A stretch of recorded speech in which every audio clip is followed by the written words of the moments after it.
Hello friends, मेरा नाम राकेश वर्मा और मेरे यूट्यूब चैनल पे आपका स्वागत है। दोस्तों, आज के वीडियो में जानेंगे करंट अफेयर्स 2021 में मार्च के 4th वीक का महत्वपूर्ण घटनाक्रम। तो मार्च के चौथे सप्ताह का करंट अफेयर्स जानेंगे, उनसे जुड़े महत्वपूर्ण क्वेश्चन आंसर जानेंगे। तो चलिए दोस्तों, वीडियो शुरू करते हैं।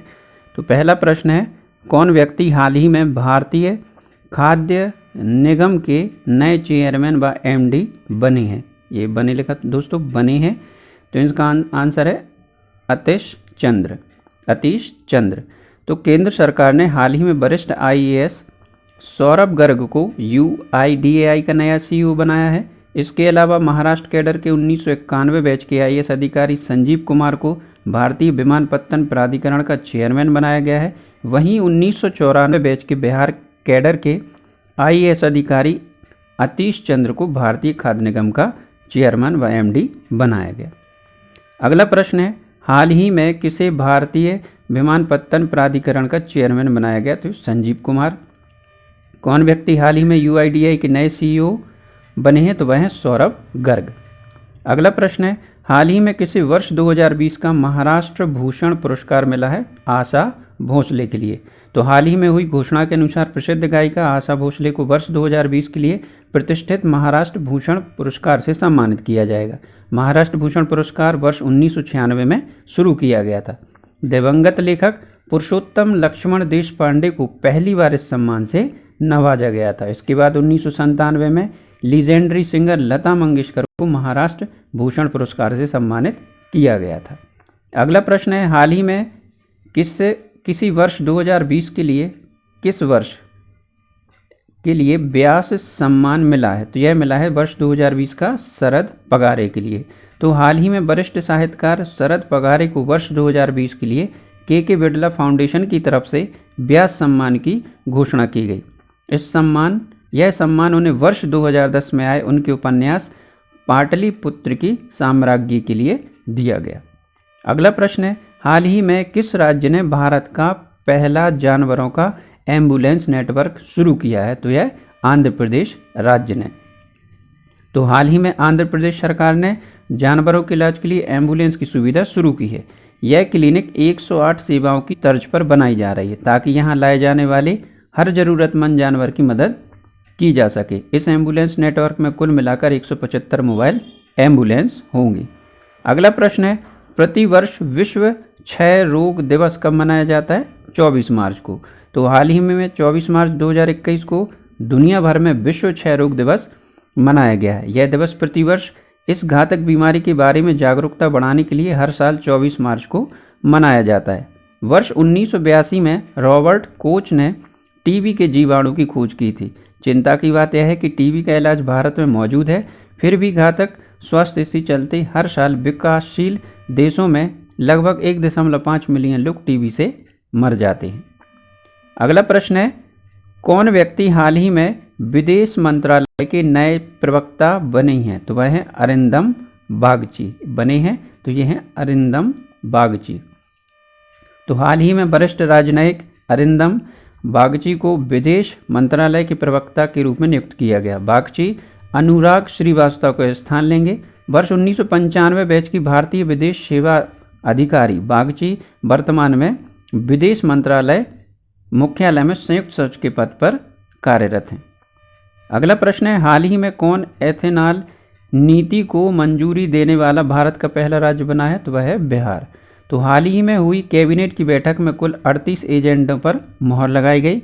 जिन एजेंडों पर नीतीश सरकार ने मोहर लगाई है उनमें डिजिटल मीडिया पर अलग नियमावली और एथेनॉल उत्पादन को लेकर औद्योगिक नीति शामिल है। बिहार में बड़े पैमाने पर गन्ना का उत्पादन होता है। कुछ चीनी मिल भी हैं, लेकिन जितनी चीनी मिल की ज़रूरत है उतनी चीनी मिल बिहार में फिलहाल नहीं चल रही हैं। बंद पड़ी चीनी मिल को जमीन का उपयोग बिहार सरकार एथेनॉल की फैक्ट्री लगाने में करेगी। ऐसी नीति बनाने वाला बिहार भारत का पहला राज्य है। अगला प्रश्न है, प्रतिवर्ष विश्व कविता दिवस कब मनाया जाता है? तो यह 21 मार्च को। हाल ही में 21 मार्च 2021 को दुनिया भर में विश्व कविता दिवस मनाया गया है। यह दिवस प्रतिवर्ष कविताओं के प्रचार प्रसार के उद्देश्य से 21 मार्च को मनाया जाता है। पहली बार संयुक्त राष्ट्र ने 21 मार्च को विश्व कविता दिवस के रूप में मनाने की घोषणा वर्ष 1999 में की थी। अगला प्रश्न है, हाल ही में किसे वर्ष 2020 का गांधी शांति पुरस्कार मिला है? तो वह है शेख मुजीबुर रहमान।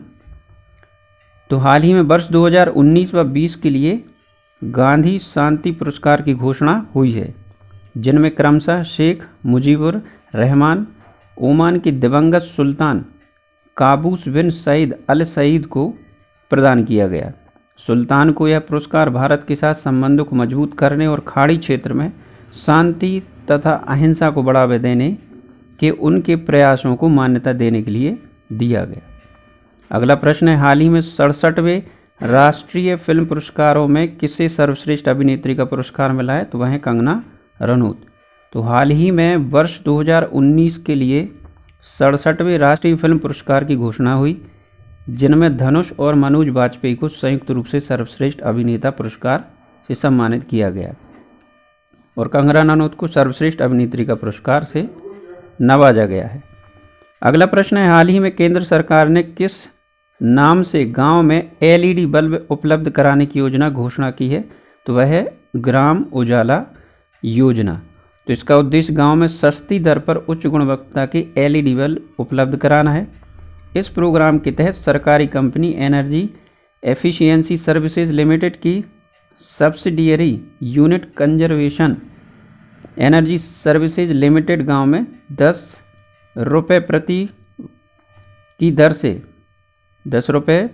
रुपये की दर से ग्रामीण परिवारों को LED बल्ब उपलब्ध कराएगी। अगला प्रश्न है, हाल ही में जारी मिलिट्री डायरेक्ट्स की रिपोर्ट के मुताबिक किस देश की सेना को सबसे ताकतवर माना गया है? तो वह है चीन। तो हाल ही में रक्षा मामलों की वेबसाइट मिलिट्री डायरेक्ट्स द्वारा जारी रिपोर्ट के मुताबिक चीन की सेना दुनिया की सबसे ताकतवर सेना माना गया है। इस सूची में भारतीय सेना को चौथा स्थान मिला है। इस रिपोर्ट में अमेरिका 74 पॉइंट के साथ दूसरे नंबर पर, इसके बाद 69 पॉइंट के साथ रूस तीसरे नंबर पर और 58 पॉइंट के साथ फ्रांस 5वें नंबर पर है। अगला प्रश्न है, प्रतिवर्ष विश्व जल दिवस कब मनाया जाता है? तो ये 22 मार्च को। यह दिवस प्रतिवर्ष दुनिया भर में पीने के पानी की आपूर्ति करना और उसका महत्व समझाने के उद्देश्य से 22 मार्च को मनाया जाता है। आंकड़ों की माने तो दुनिया के 1.5 अरब लोगों को पीने का शुद्ध पानी नहीं मिल पा रहा है। जल संरक्षण का महत्व, साफ पीने योग्य जल का महत्व, इन्हीं सब वजह से 22 मार्च को विश्व जल दिवस मनाने की शुरुआत की गई है।